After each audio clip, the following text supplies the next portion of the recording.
পাথর যখন পড়ে তখন তো আমার চোখ মুখ সব আন্ধার হয়ে গেছে। গাড়িটাও বলে 2বার 3বার বলে ফুল খাইতে চাইছিল।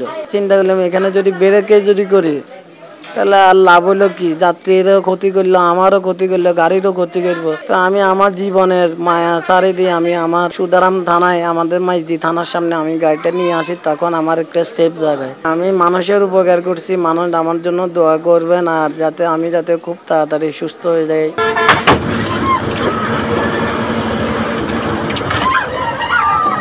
প্রায় 10-12টা হুন্ডা আপনার রাস্তায় এলোমেলোভাবে গাড়ি চালাতে হরন দিয়ে যাক এদের থেকে সাইড নিয়ে আমি গাড়ি টানিয়ে আইছি।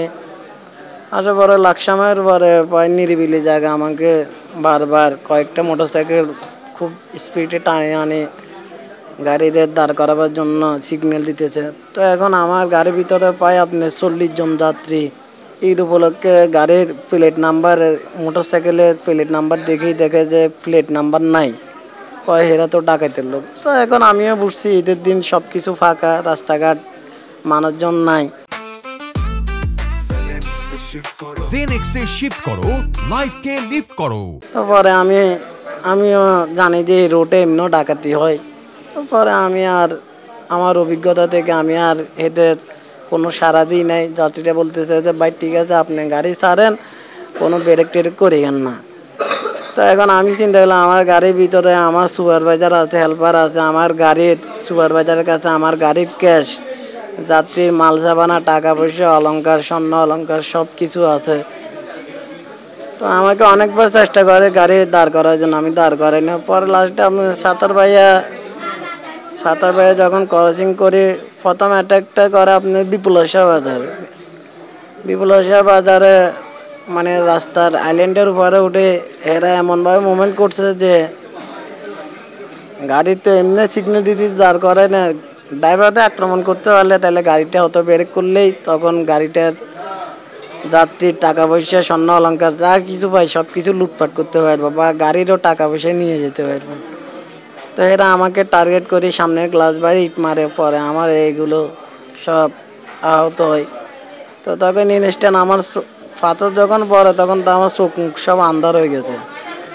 আন্ধার হওয়ার পরে যে গাড়িও মনে করেন আপনার ফুল খাইতো, গাড়িও মনে করেন এটা যাত্রীদের আর আমার স্টাফের কথা আরই, গাড়িটাও বলে 2বার 3বার বলে ফুল খাইতে চাইছিল।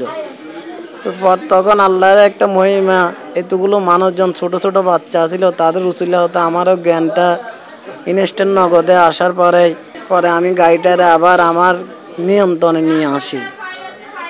আসার পরে বিপুলেশ্বর বাজার থেকে প্রায় মাইজদি সুদারাম থানা পর্যন্ত প্রায় 25-26 কিলো। তো তখন আমি চিন্তা করলাম এখানে যদি ব্রেকে যদি করি তাহলে আর লাভ হলো কি, যাত্রীরও ক্ষতি করলো, আমারও ক্ষতি করলো, গাড়িরও ক্ষতি করবো। তো আমি আমার জীবনের মায়া সারি দিয়ে আমি আমার সুদারাম থানায়, আমাদের মাইজদি থানার সামনে আমি গাড়িটা নিয়ে আসি। তখন আমার একটা সেফ জায়গায়, তো তখন এখানে আসি, আমি আর কিছু বলতে পারি না। তখন আমার কোম্পানি আমাকে নিয়ে আসে হাসপাতালে ভর্তি করায়। জীবন মানে নিরাপত্তার দায়িত্ব অ্যাজ এ ড্রাইভার হিসেবে ওনার কাছেই সর্বপ্রথম দায়িত্বটা থাকে। তো উনি সবার জীবন মান দায়বদ্ধ রেখে উনি সবাইকে ডাকাতের হাত থেকে অনেক বিশাল এক কবল থেকে রক্ষা করে। তো এটার জন্য আসলে আমরা পারিবারিকভাবে ওনার জন্য খুবই গর্ববোধ মনে করি। প্রশাসনের কাছে একটাই দাবি যে প্রত্যেকটা রুটে গভীর নিরাপত্তা রাখা হোক, রাত বিরাত মানুষের জীবন মান রক্ষা করা হোক, এবং কি প্রত্যেকটা সেক্টরে আরও সিসি ক্যামেরা ফুটেজ বা যেভাবে অপরাধীকে শনাক্ত করা যায় ওইভাবে আরও গভীর জোরদার জানাচ্ছি।